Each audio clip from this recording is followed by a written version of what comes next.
नमस्ते। आज का हमारा टॉपिक है वानप्रस्थ आश्रम, जिसको वैखानस भी कहा जाता था। मनुष्य अपने समस्त गृहस्थ कर्तव्यों और उत्तरदायित्व को संपन्न करने के बाद उनसे मुक्त होकर सांसारिक मोह माया को त्याग कर वानप्रस्थ जीवन की ओर मुड़ता था। वह अपने पूर्ववर्ती सभी स्थितियों को त्याग कर वन की ओर प्रस्थान करता था और वैदिक युगीन आरण्यक साहित्य की रचना ऐसे ही वानप्रस्थी तपस्वियों ने, जो अरण्य में रहते थे, जिसको वन कहा जाता था, उन्होंने की। डॉक्टर पीवी काणे के अनुसार वानप्रस्थ के लिए प्राचीन काल में संभवतः वैखानस शब्द प्रयुक्त होता था। ऋक अनुक्रमिका में 100 वैखानस ऋषि कहे गए हैं और ऋग्वेद के ऋषि व्रम वैखानस हैं। प्रतीत होता है कि अति प्राचीन काल में वैखानस शास्त्र नाम से कोई ग्रंथ था, जिसमें वन के मुनियों के विषय में नियम लिखे हुए थे। गौतम ने वानप्रस्थ के लिए वैखानस शब्द का प्रयोग किया है। बौधायन धर्म सूत्र ने उसी को वानप्रस्थ माना, जो वैखानस शास्त्र से अनुमोदित नियमों का पालन करता था। तैत्तरीय आणक्य ने वैखानस शब्द का संबंध प्रजापति के नखों से स्थापित किया है।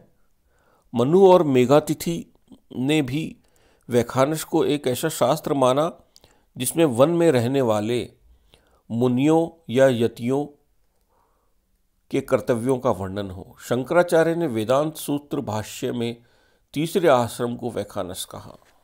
तो स्पष्ट है कि वानप्रस्थ आश्रम और वैखानस आश्रम एक ही थे। वानप्रस्थ होने का समय दो प्रकार से होता था। जाबालोय उपनिषद के मत से कोई व्यक्ति छात्र जीवन के उपरांत ही या गृहस्थ जीवन के कुछ वर्ष व्यतीत करने पर वानप्रस्थी हो सकता है, और दूसरा जो गृहस्थ जीवन को पूर्ण रूप से गृहस्थ आश्रम में व्यतीत करते हैं, उसके उपरांत वानप्रस्थी बनते हैं, वो वानप्रस्थ कहलाते हैं। दूसरे प्रकार के वानप्रस्थी बनने के समय को मनु ने निम्न व्याख्या दी है कि जब मनुष्य अपने शरीर पर झुर्रियाँ देखें, उसके बाल पक जाएं, उसके पुत्रों के पुत्र हो जाएं, तो उसे वन में चले जाना चाहिए। इस विषय में टीकाकारों के विभिन्न मत हैं। कोई मनु द्वारा उपयुक्त तीनों दिशाओं को तथा कोई 50 वर्ष की आयु अवस्था प्राप्त हो जाने पर वानप्रस्थ बन जाने का उपयुक्त समय बताता है। अब हम देखें कि वानप्रस्थ आश्रम में रहते हुए किन नियमों का वानप्रस्थी को पालन करना चाहिए। जैसे विभिन्न सूत्रकार जैसे गौतम, आपस्तम, बौधायन, वशिष्ठ, धम्मसूत्रों, मनु, याकलव्य आदि ने जो वैखानस, शंख स्मृति, महाभारत के शांति पर्व, अनुशासन पर्व, लघु विष्णु पुराण, कूर्म पुराण आदि में वानप्रस्थियों के जो नियम बताए हैं, उन नियमों को हम एक जगह संक्षिप्त में यहाँ इकट्ठा करके उन नियमों के बारे में चर्चा करते हैं। जैसे उनमें प्रमुख हैं, वन में अपनी पत्नी को साथ ले जा सकता है या उसे अपने पुत्रों के पास छोड़कर जा सकता है। मेघातिथि ने टिप्पणी की है कि यदि पत्नी युवती हो तो वह पुत्रों के साथ रह सकती है, किंतु बूढ़ी हो तो वह पति का अनुसरण कर सकती है। तो इस तरह का वर्णन हमें मेघातिथि में मिलता है। अब दूसरा जो नियम है, वानप्रस्थ अपने साथ तीनों वैदिक अग्नि, गृहाग्नि तथा यज्ञ में काम आने वाले पात्र, स्तृक, स्तृण आदि ले जा सकता है। वन में पहुंच जाने पर व्यक्ति को अमावस्या पूर्णिमा के दिन श्रौत्र यज्ञ, सामान्य यज्ञ करने चाहिए, यथा अग्रहण, इष्टि, चातुर्मास्य, तुरायण, दाक्षायण आदि। तो इस प्रकार से ये नियम वानप्रस्थी के लिए बताए गए हैं। फिर यज्ञ के लिए भोजन वन में उत्पन्न होने वाले निवार नामक अन्न से बनाना चाहिए। कुछ लोगों के अनुसार वानप्रस्थी को श्रौत्र व गृह अग्नियाँ त्याग कर वैखानस सूत्र के नियमों के अनुसार नवीन अग्नि प्रज्वलित करके यज्ञाहुतियाँ देनी चाहिए और अंत में वानप्रस्थी को अपने ही में ही पवित्र अग्नियों को स्थापित कर ब्रह्म रूप से उनका त्याग कर देना चाहिए। तो इस प्रकार के नियम बताए गए हैं।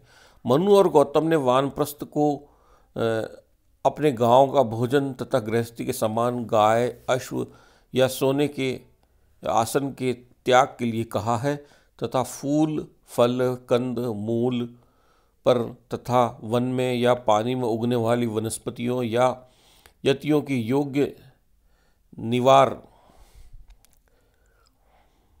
श्यामक, सावा आदि अनाजों पर निर्भर रहना चाहिए, किंतु उसे मधु, मांस, पृथ्वी पर उगने वाले कुकुरमुत्ता, भूस्तृण, श्यामक, सावा आदि अनाजों पर निर्भर रहना चाहिए, किंतु उसे मधु, मांस, पृथ्वी पर उगने वाले कुकुरमुत्ता, भूस्तृण, शुष्रुग्र, शिलमात्मक फल का सेवन नहीं करना चाहिए। अर्थात जो मैंने पहले कहा कि मधु, मांस आदि का सेवन नहीं करना चाहिए, गौतम ने उसे कुछ नहीं मिलने पर मांस भोजी पशुओं के द्वारा मारे गए पशुओं के मांस के सेवन की व्यवस्था दी है। तो गौतम ने ये व्यवस्था दी है कि कुछ नहीं मिलने पर मांस भोजी पशुओं के द्वारा मारे गए पशुओं के मांस के सेवन की व्यवस्था दी है। तो याकलव्य एवं मनु ने अन्य यतियों के यहाँ भिक्षा मांगने या गांवों में जाकर 8 मास भोजन मांगने की 8 महीने भोजन मांगने की छूट दी है। मनु के मत से वानप्रस्थी अपने द्वारा बनाया गया नमक खा सकता है। मनु कहते हैं आगे, उसे प्रतिदिन 5 महायज्ञ करने चाहिए, उसे दिन में 3 बार प्रातः, दोपहर, साय स्नान करना चाहिए। मनु ने 2 बार स्नान की व्यवस्था दी है।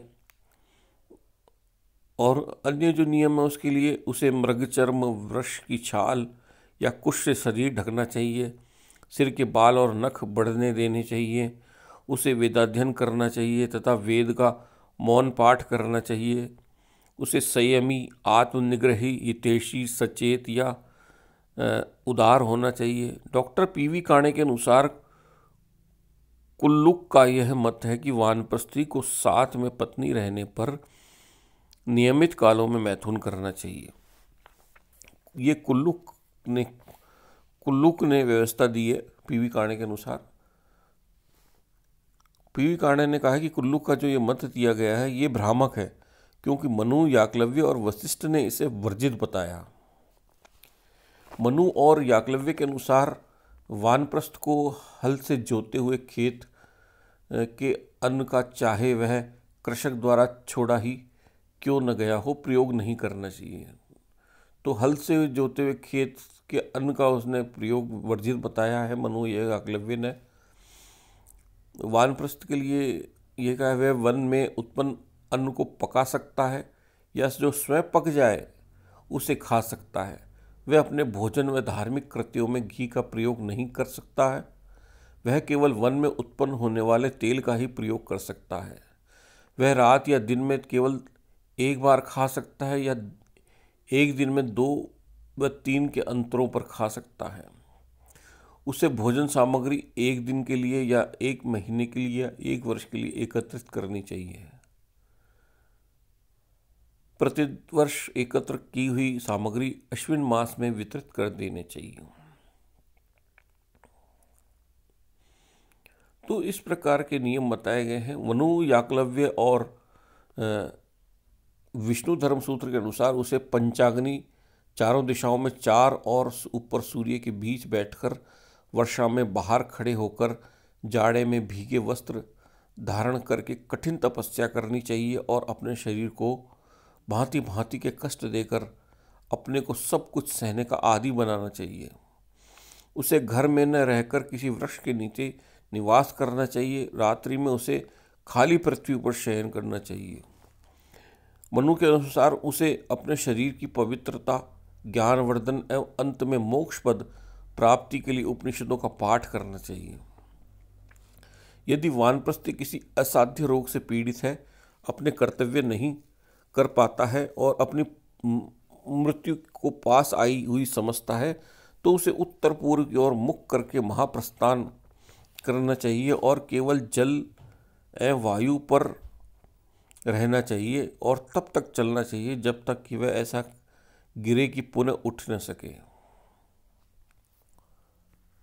मिताक्षरा और अपराक, इन दोनों ने याकलव्य की व्याख्या में किसी स्मृति का उद्धरण दिया है कि वानप्रस्थी को किसी लंबी यात्रा में लग जाना चाहिए या जल या अग्नि में अपने को छोड़ देना चाहिए या अपने को ऊंचाई से नीचे ढकेल देना चाहिए। तो इस प्रकार के ये नियम इन्होंने बताए हैं।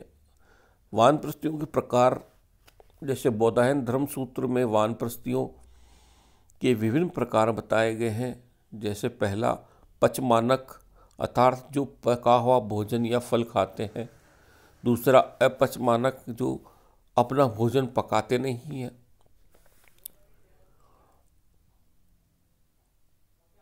ये इन दोनों की फिर 5 भागों में विभाजित किया गया है व्यवस्थाकारों ने बौधायन धर्म सूत्र में।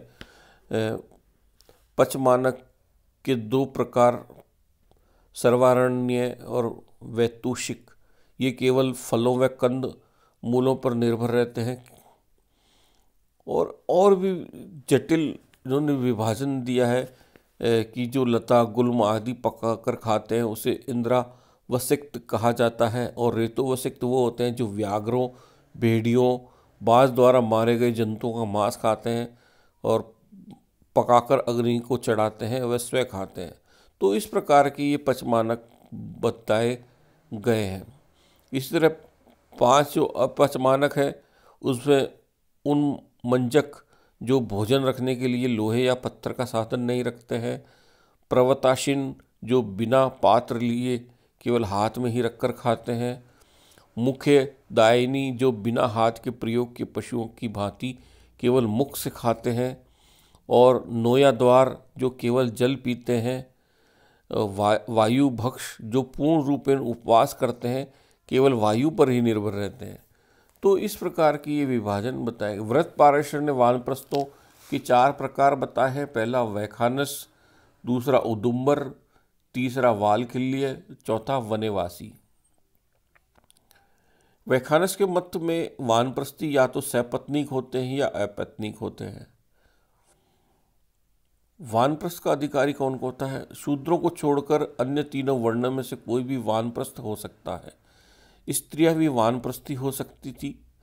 गृह सूत्रों में या धर्म सूत्रों में ऐसी व्यवस्था दी गई है कि आश्वमेघिक पर्व में आया है कि धृतराष्ट्र ने अपनी स्त्री गांधारी के साथ वानप्रस्थ ग्रहण करके वृक्षों की छालों एवं मृगचर्म को वस्त्र के रूप में धारण किया। मौसल पर्व में आया है कि श्री कृष्ण के स्वर्गगमन पर उनकी सत्यभामा आदि पत्नियां वन में चली गई। आदि पर्व में लिखा है कि पांडु की मृत्यु के उपरांत सत्यवती अपने 2 पुत्र वधुओं के साथ तप करने को वन में चली गई और वहीं मर गई। तो इस प्रकार देखते हैं कि पत्नियां भी अपने पति के साथ वन में जाती थी और वानप्रस्थ का जीवन जीती थी।